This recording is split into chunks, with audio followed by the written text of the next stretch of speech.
Welcome to omni academy. कल के lecture में हमने जो ऑर्गेनाइलीज थी उसके कुछ इम्पोर्टेंट एमसीक्यूज डिस्कस किए थे। और हमने अपनी ऑर्गेनाइली वाला सारा पोर्शन जो है कंप्लीट कर लिया। तो सारे एमसीक्यूज जो ऑर्गेनाइलीज से आ सकते थे, सारे शॉर्ट क्वेश्चन और लॉन्ग क्वेश्चन हमने डिस्कस कर लिए। आज का जो टॉपिक है वो इम्पोर्टेंट तो नहीं है, लेकिन क्योंकि किताब में मौजूद है तो हम उसे एक रीड जरूर देंगे। और अगर कुछ इम्पोर्टेंट हुआ तो ड्यूरिंग द लेक्चर मैं बता दूंगी कि आपने ये करना है, अदरवाइज इम्पोर्टेंट नहीं है। तो किताब में लिखा हुआ है कि एनिमल और प्लांट सेल ना एनवायरनमेंट के अंदर जिंदा रहने के लिए अपने स्ट्रक्चर के अंदर ना कुछ चीजें जो हैं वो पैदा कर लेते हैं। ठीक है, उनके स्ट्रक्चर के अंदर कुछ ऐसी चीजें मौजूद होती हैं जो उनको सरवाइव करने में मदद कर रही होती हैं। ठीक है।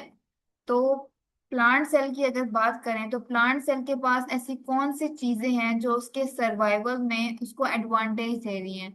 तो सबसे पहले उन्होंने लिखा हुआ है कि plant cells have a rigid cell wall made of cellulose, it provides structural support and protection.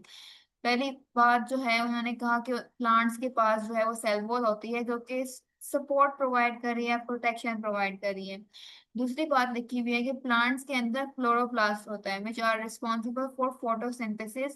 Chloroplast convert light energy into chemical energy allowing plants to produce food. क्योंकि प्लांट्स खाना नहीं खा सकते तो उनके अंदर एक ऐसी चीज मौजूद है जो कि उनके लिए खाना प्रोड्यूस करने में मदद कर रही है। वो अपना खाना खुद बनाते हैं। तो वो क्या चीज है? वो क्लोरोप्लास्ट है। सेल वॉल जो है वो प्रोटेक्ट कर रही है, सपोर्ट कर रही है। क्लोरोप्लास्ट जो है वो खाना बनाने में मदद कर रही है। और जो लार्ज सेंट्रल वैक्यूल है ना, स्टोर कर लेता है water, nutrients and waste products.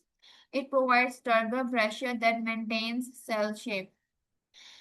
वही वैक्यूल की बात लिखी हुई है कि उसके अंदर जो वाटर और न्यूट्रिएंट्स हैं वो स्टोर हो जाते हैं और वेस्ट प्रोडक्ट स्टोर हो जाते हैं।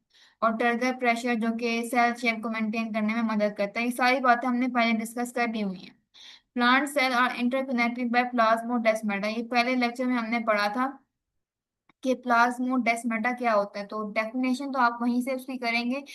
पर प्लांट सेल, दो प्लांट सेल को आपस में कौन जोड़ रहा है? जो एडजेसेंट, एक दूसरे के करीब जो प्लांट सेल पड़े हुए हैं, उनको क्या चीज जोड़ रही है? उनको जोड़ रही है प्लाज्मोडेस्माटा। प्लाज्मोडेस्माटा क्या है? चैनल है जो कि अलाउ करता है communication communication and transport between the two substances. यहाँ से कोई चीज यहाँ जाएगी या यहाँ से कोई चीज यहाँ आसानी से आ सकती है, क्योंकि दो सेल के दरमियान एक चैनल है। उस चैनल को हम प्लाज्मोडेस्माटा कहते हैं।